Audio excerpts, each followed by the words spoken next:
This is God. This is God. These are God. This is God. This is God. This is God too.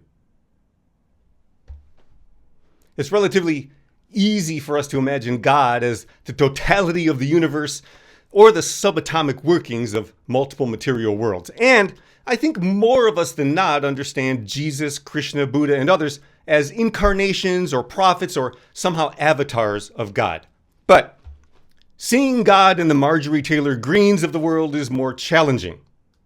Yet, if we believe God is more than a Marvel Studios caricature reclining on a cosmic rocket chair, if we genuinely appreciate God as the fundamental love energy of the universe, if we're practicing seeing the world through the non-dual consciousness of Jesus and Buddha, then we must recognize and wrestle with God's love manifest in disagreeable, perhaps even dangerous people and places. If we have trouble wrapping our minds around the idea that God is manifest in both warmongers and peace bringers, well, consider the stories of Noah, Job, or the genocides of the Canaanites and the Egyptian firstborn. God appears to be pretty nasty in the First Testament, flooding the world, torturing awful disciples, literally thwarting the Israelites' freedom by hardening Pharaoh's heart, and generally demanding fealty and worship, lest he throw a Trumpian-style infantile fit and make the fields lay fallow for a generation. That God is an egotistical megalomaniac throughout much of the First Testament is not a commentary on the nature of God, but an ingenious way to warn against making God in our image. Imagining that God looks and acts like us, full of hate, ready to go to war, is perhaps the ultimate blasphemy. Thinking that God is on our side and somehow against everyone else whom God also created produces religions of hatred and fear, thick-walled, frigid concrete bunkers filled with people suffering from a heartlessness psychosis. Millions of concrete people live in self-made, practically impenetrable prisons.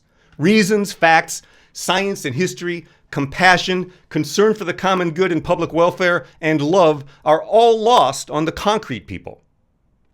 If we're a little concrete, that thickness has to be obliterated if we're going to see anew. As Paul says, no longer through a mirror dimly, but now with an awareness that sees the glorious inclusive totality of a conscious reality. The concrete people misunderstand and abuse Jesus by angrily proclaiming his name while violently thumping a Bible Jesus wouldn't recognize. His transformation into a militant Messiah is unfortunate because authentically practicing what Jesus teaches rescues us, maybe saves us, from turning to stone, trapped in the inflexibility of concrete thinking. Jesus shows us that practicing genuinely unconditional love eradicates fear and replaces hate with understanding. But practicing love is hard because it means we have to love everyone, even people we might think we despise. But seriously, love is the only thing that obliterates concrete, including our cemented opinions about other people. Jesus' willingness to sit, eat with, and touch society's untouchables is perhaps his most shockingly powerful and important act. It breaks barriers by revealing that they're artificial in the first place. We've made all the barriers up, usually so one group of people can have power over another. By ignoring those arbitrary rules about who can do what with and to whom, Jesus jackhammers the idea that someone isn't good enough to eat with the king, or that any of us are so magnificent that we're too good to hang out with someone else. Jesus ate with lepers and tax collectors. Would you have dinner with someone society despises? With someone you think you despise? It's a tough ask because Jesus makes it clear that to commune with someone, to send God's love to someone, does not mean we necessarily accept and support their heinous politics, economics, or theology. Jesus preaches love your enemy, but he calls his adversaries out for their hypocrisies. Loving the mean people in the world does not mean approving of their thoughts and actions, merely that we acknowledge everyone is created of the same fundamental God material as we. And if we're all fundamentally in a God relationship, which we are, and God is love, which God is, then we are all love, and our relationships should be loving. Accepting that everyone is fundamentally loving, even the people who might be oppressing us, is perhaps one of Jesus' greatest lessons. Whatever God force exists in us, compelling us to think about new, more equitable and compassionate global systems, that force exists in everyone.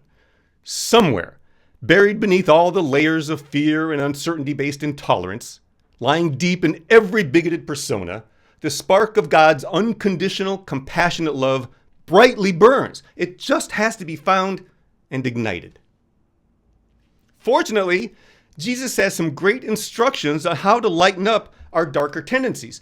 In Luke chapter 6, verses 27 through 31, Jesus is said to say, "But I say to you who are willing to hear, love your enemies, do good to those who hate you, bless those who curse you, pray for those who mistreat you. If someone slaps you on the cheek, offer the other one as well.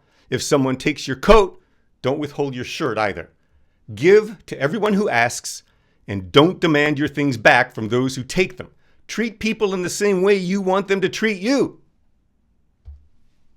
We break the barriers of fear, uncertainty, and hate by practicing love. Just be love. Do love.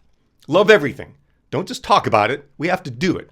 We have to love ourselves, our families, our grocers, our Congress people.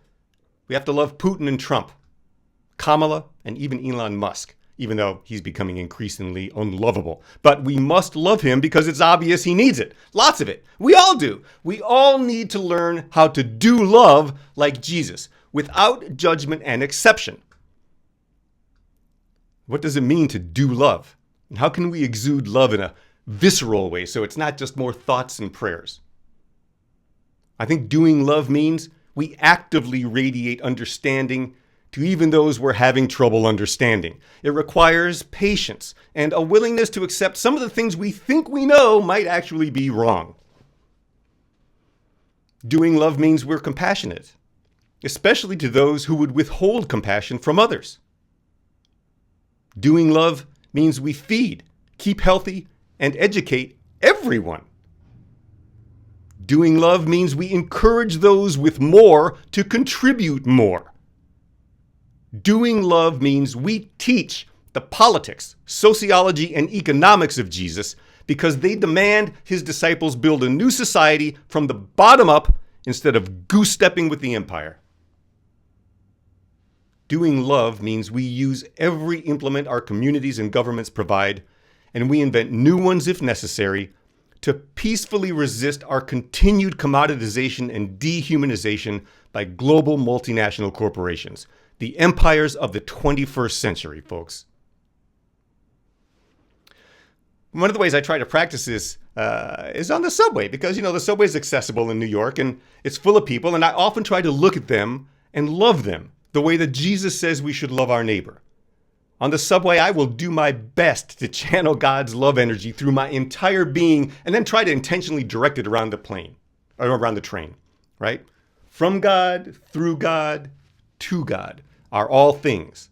I'll send feelings of compassion and understanding and meditate on the idea that we're essentially one God frequency in a physical space that, in this instance, happens to be manifesting as a train full of strangers riding through a hole in the ground. Because some days, God's a train full of strangers riding through a hole in the ground. Doing love, not just abstracting about it, is difficult. I mean, for one thing, staring at someone on the train is kind of like saying, "Hey, please come over and stab me." But more importantly, it's just hard to love, especially strangers. Our culture places so much emphasis on romantic love that we struggle to imagine loving someone without romantic feelings attached. But it's agape love that Jesus proclaims. God's love, benevolent and filled with goodwill for all of creation. When Jesus commands us to love, it's with all our hearts, yes, but also with all of our minds and our souls. God's agape love is not a flight of romantic fantasy, but a challenging, committed, faithful, transcendent love that reminds us God exists not only in the people we like, but also in the people we don't. God's love converts concrete into compassion. Our love should too. Amen. Question considered today is, in what ways is concrete thinking a barrier to progress? And is it really ever necessary to be concrete? In what ways is concrete thinking a barrier to progress? And is it ever necessary to be concrete? Let's go into breakout rooms for a few moments to share our thoughts with each other, and then we'll get back together in the big room here to see what we've all said. Wow, a lot of people here today. That's great, folks.